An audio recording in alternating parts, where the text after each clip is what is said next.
what does this apple and this tube of paint have in common? They may seem like two very different objects, but they have something that ties them together. That thing is engineering.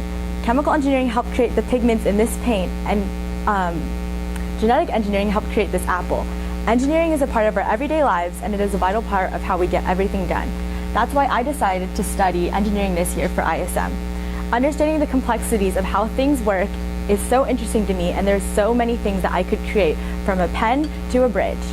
Last year, I studied anesthesiology in ISM, and I spent a lot of time in the operating room with Dr. Jimmy Lafreniere, who was my mentor.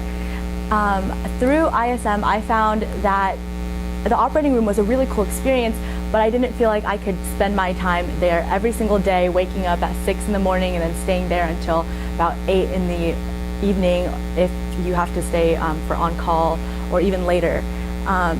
But some of the people I talked to had been engineering majors that went into being a doctor, and they said that they felt like it would be like a good start to be an engineering major and maybe go into medical school if that's still a path I considered. And I had also always grown up around engineering because my dad's professor, and I've always enjoyed my math and science classes. So I felt like engineering was a good path for me to start down because of my experiences in the past. So I've conducted 7 interviews.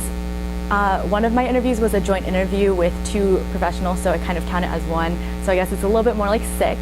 But my first interview was with Mr. David Stein. He's the Director of Research and Development at Frito-Lay and PepsiCo. And he talked to me about just engineering in general and how there's a lot of diversity within the job.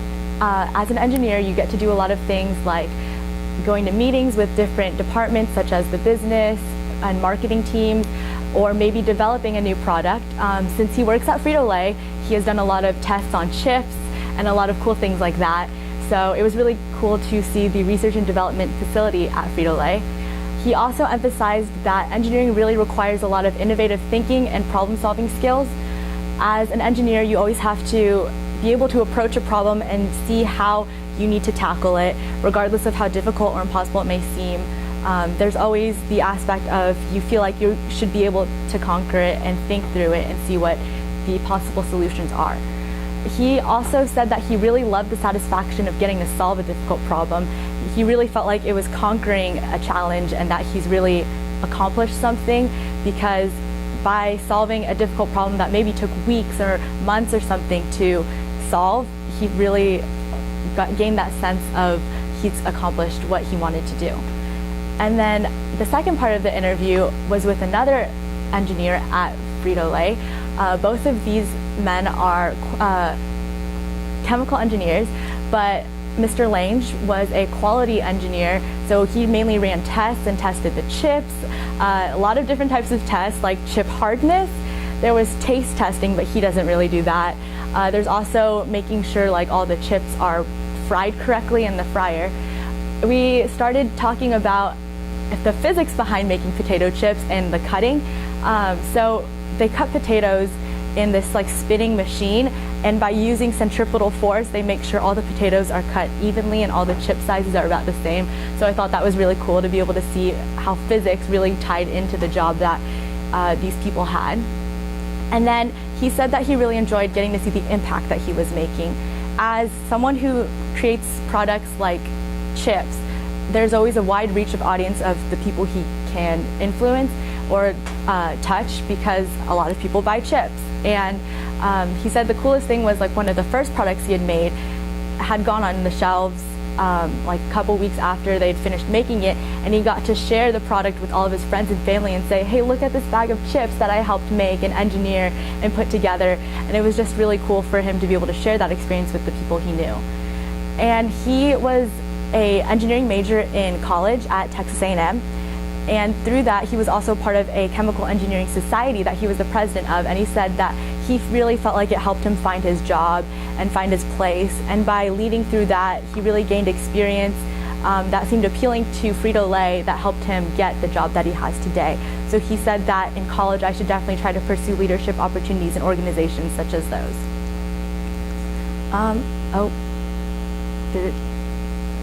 That was me. Okay, my bad. Okay, so my second interview was with someone else at Frito-Lay, Amanda Grazetta. She is the Senior Manager of Research and Development. Mr. Stein had put me in contact with her because he had said that she was a really good person to talk to, and she focused more on the communication aspect of engineering. She said that the most difficult aspect of interacting with people as an engineer is that not everyone thinks the same way that she does. She's always been a very focused and data-oriented person, and she always sees the numbers and draws conclusions from that. But a lot of people who are maybe more business or marketed oriented see things with like trends and people's interests, and it's really been a difficult journey, she said, for her throughout her time at Frito-Lay to understand how to interact with those people because they don't see eye to eye. But she's learned that a lot of times they also have a really good opinion and a point that she never previously considered that ended up being the right direction that they should have pushed for the product. And she's learned over the years that learning to interact with different people and conceding to their point of views eventually helps you reach your goals and what you want to do. My next interview was with Mrs. Lange, who was actually the wife of the second person I'd interviewed. She also majored in chemical engineering in college, and she went to A&M as well, but she took a different route with her major. Instead, she went into consulting engineering, and she's currently a manager at Accenture, which is a company that consults with major federal organizations and other major companies to help them form systems that make sure that their processes within their company are efficient, so that they're running efficiently within their employees and efficiently with the products that they make and everything. And she always, throughout her talk with me, had always talked about keeping an open mind about your interests. She had originally wanted to be a teacher, but she felt like she wouldn't be satisfied just teaching children for her whole life, so she thought that going into an engineering major would provide her a good challenge. And both of her siblings and both her parents were chemical engineers, so that kind of factored in. But she still manages to teach a little bit with her job because at her company they do this program where they go to elementary schools and teach to children about math and science and try to keep people invested in those subjects and not lose interest throughout elementary school and middle school. So she always still managed to make sure that she kept her teaching passion and her passion for engineering at the same time in her job. My fourth interview was with Kelly Horner. She had just graduated from college just about a year ago, and so she was just a new employee at Frito-Lay. But she mainly does like basic tests that she runs there. And she had emphasized the importance of taking advantage of all the opportunities that you're presented to in college, because she had just finished her experience there, and she said that the fact that she went to all the job fairs and spoke to all these different engineers at engineering fairs and to her professors about all these about the job market helped her get her job and gain experience and figure out what she wanted to do. She also advised me to take courses outside of my major or minor because it gives you experience that you can apply to your job. She took a biomedical engineering class that she really enjoyed, and she felt like it kind of helped her realize exactly why she was passionate about engineering, because she really saw how everything tied together with biology and technology. And even though her job right now doesn't really factor in with that at all, it helped her emphasize the fact that she really enjoys the connections that you can make when you become an engineer and see how everything comes together. She had also invited me to a Society of Women Engineers meeting, which I went to, and I will cover later in my research assessment, but it was a really great opportunity for me to talk to a bunch of different people who are engineers and see the market for a lot of different engineering jobs. My fifth interview was with Dustin Miles, who's a materials engineer at Lockheed Martin.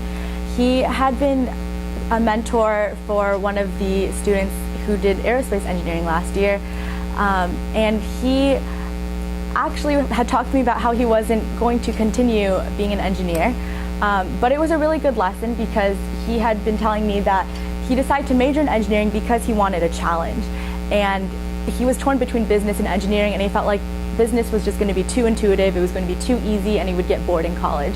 So he decided to take the engineering route, and he's been an engineer ever since, but now he's kind of reignited his love for business, and he's decided to go off and do his own small business on the side. So he said that when you get into college, you should really decide to major in something you're really passionate about, not just something that like, oh, you think it could be a challenge, or maybe you'll get to like it, and that you'll really enjoy for the rest of your life. However, he does not regret the time that he had taken in engineering, because he felt like his experiences as a materials engineer can really help him as he continues on his journey in like the business world. But I think it was really interesting to talk to someone who maybe had lost a little bit of their interest in engineering, or realized that it wasn't the path for them, to get a different insight into the field. My last interview that I did was with Zanib Ahmad. She is a business analyst at MedHost, and she had been a biomedical major in college, and she's a really extroverted person. And she said that being an extrovert and an engineer really helps in the field, because a lot of people have this stigma that engineers aren't the people who can communicate well, and they are all closed off and only stick to their math and science. But being an extrovert and being able to communicate to others really helps her be able to sell herself as an engineer. But she did tell me that truthfully, engineering is still a little bit difficult for women, because there's always been that ideal that women aren't really into math and science as much as men, and they're not maybe smart enough to do it. But she said that it's definitely been better than how it was when like her mom was an engineer as well. But she says that it's just a slow journey that everyone has to help contribute to, and all the women who want to pursue engineering shouldn't lose hope in what they have, what their goals are, because you can still do what you want to do in the field regardless of what other people think. And then I did a couple research assessments. I'm going to hit on a couple highlights. So this article that I read was about bridges and how different materials used to build bridges affects the lifetime that these bridges can be standing. And this kind of helped spark my idea for my original work, because I've always been really interested in bridge design, and my original intent of going into ISM this year was to focus a little bit on civil engineering more than any other field, but I'd wanted to get a broader scope, so I interviewed a lot of different engineers. But I thought it was really interesting because it talked about how you need to consider the cost and economic implications of the things you create in order to see if it would be long-lasting and effective in the future. And so those were some of the factors that I didn't really consider when you may be making a bridge, because when you make bridges, I normally think of, okay, what's the math behind it? What do you need to do to build it? How do you need to do like the physics to make sure it stays up for the long period of time, regardless of traffic? But there's also things like the materials and the cost that play into that as well. And then my fifth research assessment was not over an article. It was actually over my experience at the Society of Women Engineers meeting. It was at Ericsson's headquarters, and I got to hear a presentation about how Ericsson is developing a 5G network that's geared more towards video, and how video streaming is going to be like super fast compared to how it is now. And that was really cool. And they talked a lot about how they were going to create a technology network with cars and testing river water and all this stuff about how using a 5G network and faster data can help in the future with society. But I also talked to a lot of the women there, and they talked about how engineering allows for a lot of fluidity in the job market. One of the ladies there was a mechanical engineer originally at, I don't remember the company she specifically mentioned, but she had also majored in that in college. But now she was on the legal side of Ericsson, because people are so willing to hire engineers, because when they see an engineering degree on your resume, they think, oh, this person's capable of problem solving, and they're capable of critical thinking, and they can think their way out of problems regardless of the fact that they don't have any experience in this field. So I thought that was really great to know that even if I go into engineering and then maybe don't really think it's the thing for me, that a degree is still applicable across a wide range of fields. But they also talked about how it can still be difficult for women to be a successful engineer, just like Ms. Ahmad had mentioned earlier, because they talked about how women tend to leave for maternity leave, and there's always been that stigma that, oh, once women leave for maternity leave, they're not going to come back because they're going to want to raise their children. And although that might be true for some people, a lot of like corporations have this idea that that's what's going to happen, so they keep bringing it up when women are like just starting to work at companies straight out of college. Like, oh, you're going to leave our company, so maybe we shouldn't put this much effort into you. And they said it's still really prevalent today. And the fact that the companies keep bringing it up actually makes some of the women feel like they're pushed towards quitting their job as an engineer because they feel like the companies aren't appreciating them or that they're undervalued where they work. So I thought that was really interesting. And then I'm going to touch really quickly on my original work. So like I said earlier, I was interested in studying bridge design, and so there is a bridge in the 1940s called the Tacoma Narrows Bridge that collapsed because the frequency of the resonance and frequency of the waves, or of the wind that was at 40 miles per hour, actually matched like the resonance of the materials that the bridge was made out of. So that caused the bridge to completely like wobble and like waver and then collapse completely. And so that was a really interesting thing to see. There's a video on YouTube that I will probably link in a later speech, but it was cool to see how physics really affects bridge design, and I aim to research exactly why the bridge collapsed and see how I can create my own design in replacement of that bridge to avoid the same problems that they had when they created their bridge. An inspiring role model for me, Eleanor Roosevelt, had once said that the future belongs to those who believe in the beauty of their dreams. I feel like this quote is a really great representation of ISM because everyone in this classroom really believes that they can accomplish their goals and become the person that they want to be. I believe that this year is going to be a really successful year in ISM, and I'm excited to see where it takes me on my journey through engineering. Thank you. I'm so over time.